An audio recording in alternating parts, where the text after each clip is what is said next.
Good morning. Forgive me for being a little weary.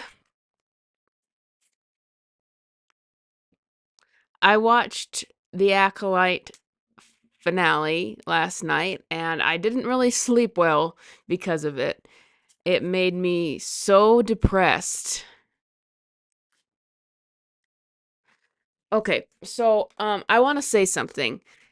Some people have been saying that the Acolyte is not as bad as people have been making it out to be, and that I said it myself. I said in one of my reviews for it, I said that I think that this is just the show that all of the built-up hate for Disney Star Wars is coming out on. I think that this is the show. This show is just par for the course of Disney Star Wars. Um, and I could see on like episode 6 why some people might feel that way. Um, the episode that I watched last night, the finale, was the worst thing I have ever seen from Star Wars, in quotation marks, because it was not Star Wars. This is not Star Wars.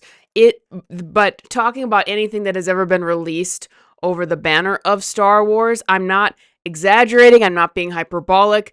The Acolyte finale is the worst thing that has ever been produced under the Star Wars banner. It is more damaging to the Star and more spiteful and more bitter of the Star Wars lore than even The Last Jedi. And I never thought I would say that. I thought that the Last Jedi was rock bottom of something that you could ever get for Star Wars, and nothing ever came close to that. But this episode takes the cake. It is the worst thing that I have ever seen produced under the Star Wars banner. And another video I did for Star Wars, I said, Kathleen Kennedy is just an incompetent businesswoman. We shouldn't go crazy with conspiracy theories. I was trying to be level-headed with that one, but after watching this, I'm back to Kathleen Kennedy seems like she legitimately hates Star Wars and she legitimately hates the people who love Star Wars. That's how it feels, but it's very shocking that Dave Filoni, like, I didn't think Dave Filoni was a good guy to put in charge of Star Wars. I don't have the confidence in him that others do. He's never cared about keeping the lore straight, but even on this level, I thought that I'm still surprised that he would let something like this go. So let's explain what happens in the episode. Now, as always, there's a lot of the Acolyte is entirely incompetent writing, but I heard somebody say that this seems like intentionally incompetent writing, like they wanted to make something bad. But there's a lot of incompetent writing of just silly stuff, like May is tied up and she's heard it from Soul, the true story of what went on with the witches and how through a series of clownish events they were killed. And that's going to be key, that if you watch the last episode, you realize that everything happened through bad writing and clownish misunderstandings, and that is how this skirmish on, I can't even remember the name of the planet, and I don't care right now, that's how the skirmish between the Jedi and the witches happened. So May, with this new revelation, for some reason she has her droid near her, and that droid is able to get her free. And it's like, so you have this woman that you know is dangerous tied up, but you also have her droid right next to her hand where it could easily cut her loose. So there's a lot of that kind of writing, stuff that doesn't make sense for the plot, stuff that doesn't make sense for them to be able to do. But that is all secondary to what happens in this show. So May escapes, obviously, and goes into a vortex. It's one of those. Forgive me, I am completely blanking on all the technical terms for this space stuff. But she goes into an asteroid field around a planet. I forget the technical name of it, and Soul chases her in there. And for whatever reason, he's going to shoot her down, I guess, because he talks about how he regrets not being able to save her and Osha, but apparently he's also willing to kill her so the information won't get out or whatever that is. And so he's going to kill her, but then the gopher thing also stops him for some reason.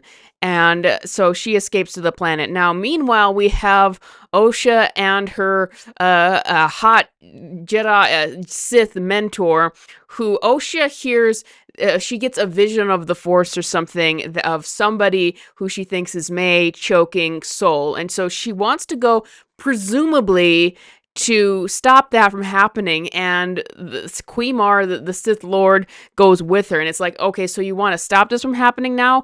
I don't understand what Quemar's, whatever you say his name, I don't understand what his motivations are exactly. And so anyway, they all go to meet up on the witch's planet where this terrible event happened, and they want you to think that this was this terrible tragedy that had happened there, even though it all happened through a series of clownish events.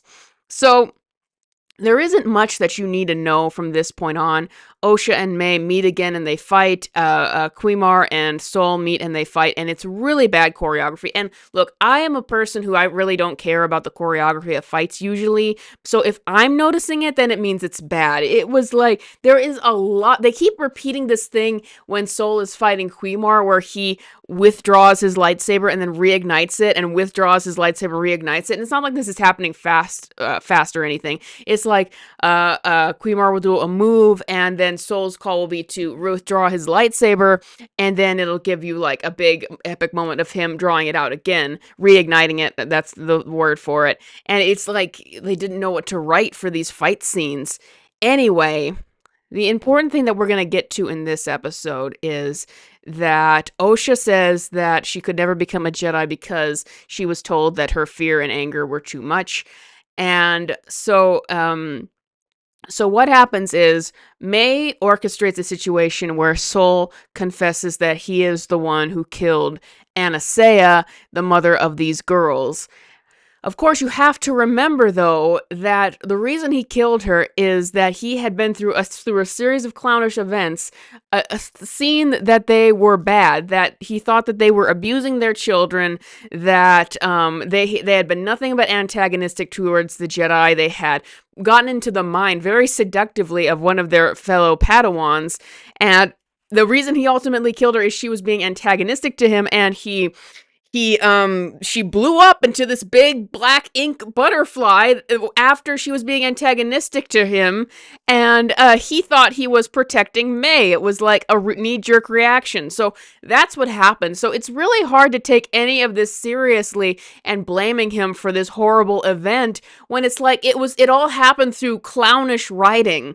But anyway, Sol, who has just written this entire time as this overly emotional character who just wanted to protect these girls, but just clownishly overly emotional, admits that he was the one who killed Anastasia, and that he went along with the Jedi's plan to cover it up, or at least some of the Jedi.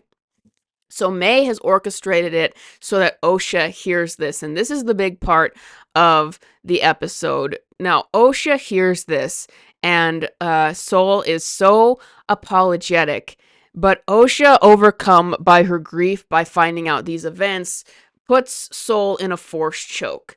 And it's a very slow process where she's just gradually choking him, and we're supposed to really zoom in on this moment, and she's just choking him, and you wonder if she's actually going to kill him or not because this takes so long.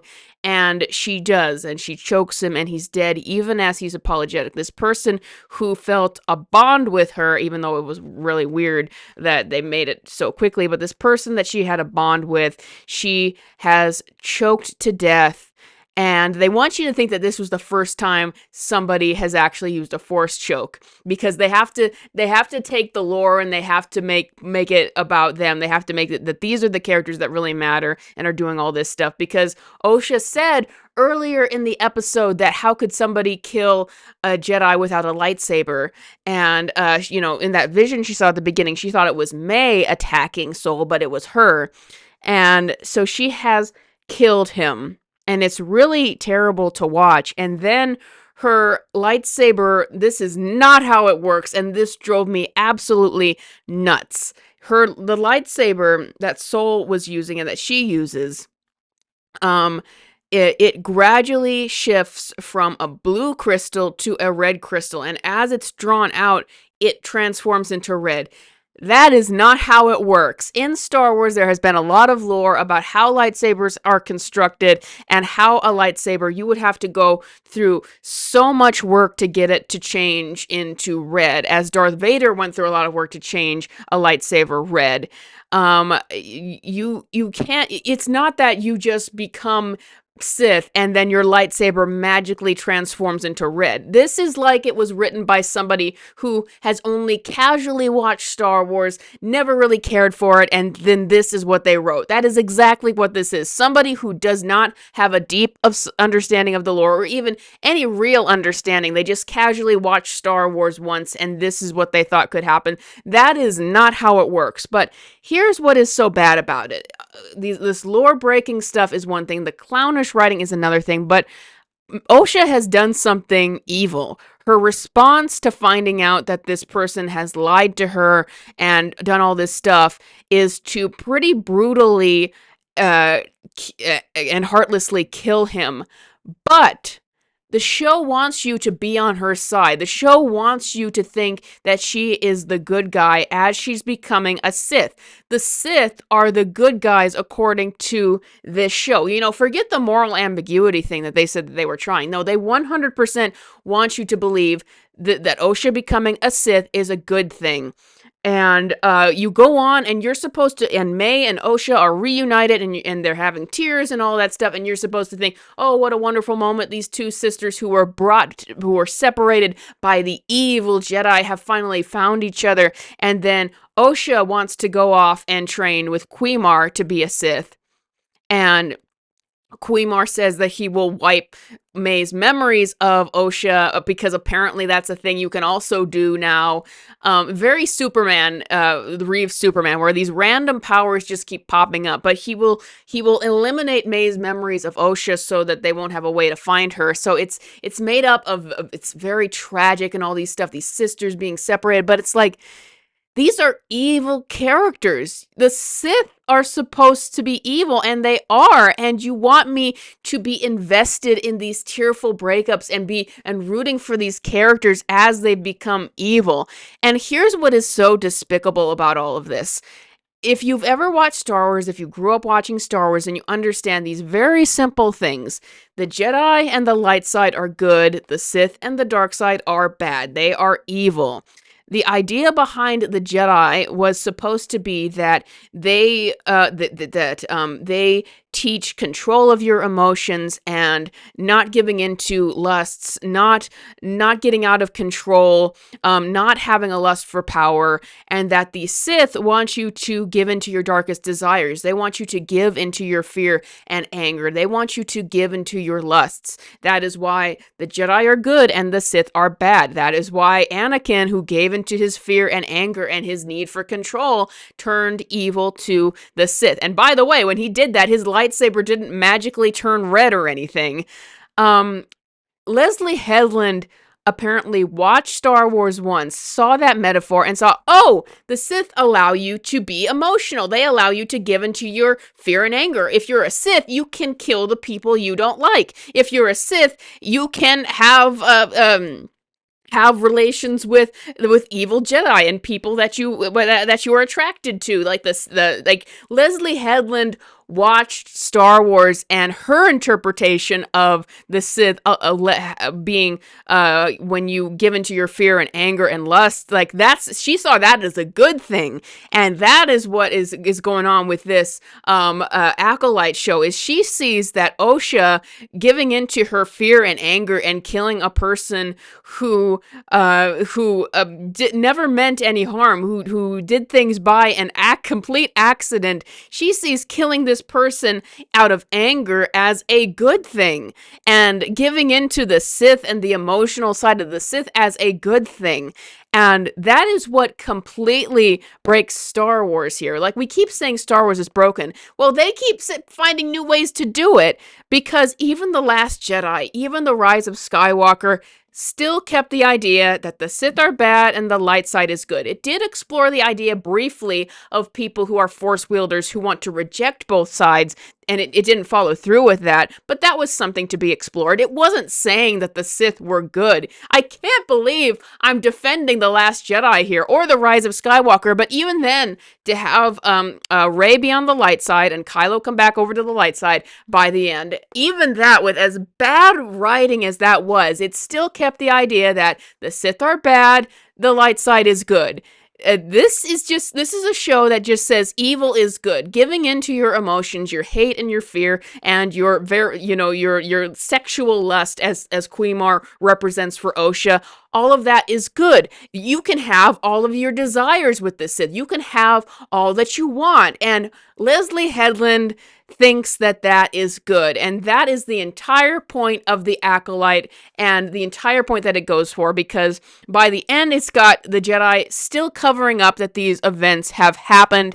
It's got them portrayed as the wicked organization that that is just corrupt and covers up all these things, and that Osha leaving with her sexy Sith Lord Master is the good thing, and you should be rooting for them and excited to see what happens next, and rooting for Osha and May, and rooting for the Sith. Can you see why I say that this is the worst thing ever produced with the Star Wars label under it? Because it took the last thing. I mean, I shouldn't say the last thing. There could definitely be more things that they can find to destroy. But I hadn't realized up to this point that through everything, at least through the character assassinations and the bad writing and the boring shows and all that, the main theme of Star Wars, good versus evil, very simple, reason why Star Wars was so effective, had kept intact. That is completely spitefully spit on and destroyed with this episode of The Acolyte. If you at all accept this as actual Star Wars, as canon at all, that is completely destroyed on its head. Leslie Headland is quite blatantly telling you, no, the Sith are good. Evil is good. Giving into your desires, whatever you're feeling, that is a good thing. Killing people who have wronged you, even though the complexity of the situation and the horrible writing means that they didn't, because I'm like, what about their abusive mother who told May to get mad, which led her to starting the fire in the first place? What about that? That is never addressed. How am I supposed to see May as this girl who is tearfully reuniting with her sister after she told her that she would kill her when they were younger, and that she is not taking any responsibility for any of that? It is all put the blame on Soul for being an overprotective child protective services agent. That's essentially his big crime, and we're supposed to be happy for his slow, choking death. And we're supposed to be all in shipping mode over Osha and Quear. Listen, no problem with putting some shipping in a show. No problem with putting any romance in it. This thing is it's not even enemies to lovers. It's just I 100% believe this. I believe that Leslie Headland watched the prequel trilogy and saw that the Jedi were not supposed to form attachments and were not supposed to have relationships, and which is something that changes, by the way, in the original trilogy. And she said, oh, the Jedi deny you your lust? Well, we're gonna have a show where this super hot Sith represents that lust that the Jedi deny you, and that Osha is going to be with the guy by the end, because the Jedi bad, Sith good, because what a warped mind Leslie Headland has. Like, I've seen the interviews, and she literally thinks this stuff. She thought that Anakin's motives for joining the Sith were entirely sympathetic because he was just worried about his wife dying. That wasn't it. She doesn't understand any of this. She says that she thought that getting seduced by the dark side meant literally sexually seduced. That is what Leslie Headland said in an interview. Like, that's not what it meant, you idiot. I apologize for calling Leslie Headland an idiot, but this is just sick stuff to put in a show. A simple fairy tale, so to speak, about evil is bad and good is good. And she comes out and says, no, evil is good. if Leslie Headland was watching Lord of the Rings, she would think that Sauron was good. That is kind of what this is. Looking at a very, very, like, let's call Star Wars a fairy tale for a minute. A very, very popular American fairy tale about good versus evil, and someone said, no, the evil is actually good. That actually seems desirable to me. Why would you even want to be around a person who thinks like that? And why would you hire them from Star Wars? And I guess I can expect it from Kathleen Kennedy, who just wants to usurp everything from Star Wars. And right now, I'm starting to believe the people who believe that she just had spite for George Lucas and doing this. But once again, Dave Filoni, I did not have a high opinion of his ability to run Star Wars before this, but I'm just like, even with my low opinion before, how could you approve of this? Oh my goodness. Like, Leslie Headland just wanted to make her fan fiction about the wonderful good witches who she thinks is good, even though they were abusive to their children. They were needlessly antagonistic to everyone else. Her psychopathic mother character who told May to get mad, who attacked her so she'd get mad, so she would tell Osha that she wanted to kill her, so she would start a fire. They are responsible for all of that. Yet we're supposed to think that the Jedi are purely evil in this. I mean, or that good is evil in this, and that May has nothing to apologize for, and that she and Osha were supposed to root from them getting back together and just have a tearful reunion, and for Osha getting together with her hot Sith Lord master. Oh, by the way, did I mention that Darth Plagueis is in this, and that he is now this decrepit creature that lives in the cave with Quear?